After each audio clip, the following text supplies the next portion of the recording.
What's up everybody, we're back with another addition to our Oxygen Not Included Beginner's Guide. In this video, we're going to do a brief overview of the different resources available to you at the beginning of the game. Hopefully this will help you understand what resources you need and where to start digging. Let's get into it. When you first get into the game, you're surrounded by a lot of resources and it can be overwhelming at first. So before we decide which way to start digging, let's go over some of the resources and what they do. The most abundant resource and the one you're likely surrounded by at the spawn point is Sandstone. Sandstone is a raw mineral which you'll be using to build most of your basic structures like storage containers, ladders, and floor tiles. You won't have to specifically dig for these because they're so common and you'll get a ton of it no matter which direction you decide to go. Next is sand, which is probably the second most common resource. Sand is a filtration medium and its major purpose is to filter polluted water into the water purifier. Another resource that is found immediately at the spawn point is this blue mineral called Oxy Light. Oxy Light produces oxygen and it's what keeps you alive until you can construct other sources of oxygen. So try to avoid digging these in the beginning and let it produce as much oxygen as it can. On the topic of oxygen, this green material is algae, which will be your main source of oxygen for much of the early game. Algae can be turned into oxygen through the algae deoxidizer, so be sure to collect some algae before all your oxylights run out. You'll also find dirt near the spawn point. This is a cultivatable soil used to plant and grow food, and you usually won't have to go out of your way to get them. Next, we have this shiny bronze material, which is copper. Copper is a raw metal, and it's used to create anything that uses electricity. It's important to get some copper in the beginning so you can start building your research stations and your algae deoxidizers. And last but definitely not least is your water supply.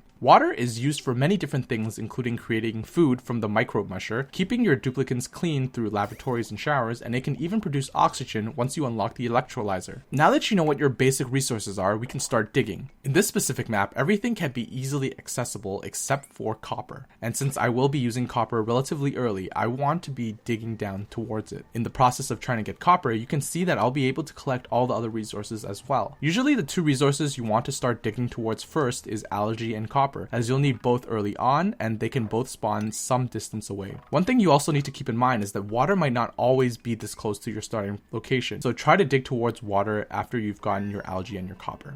Thank you guys for tuning in, and I hope you found this video helpful. If you have other ideas or topics you want me to cover, leave it in the comments down below. Don't forget to like and subscribe for more gaming content, and you can check out my other guides I have by visiting the playlist on the screen. That's all from me, and I'll catch you guys in the next one.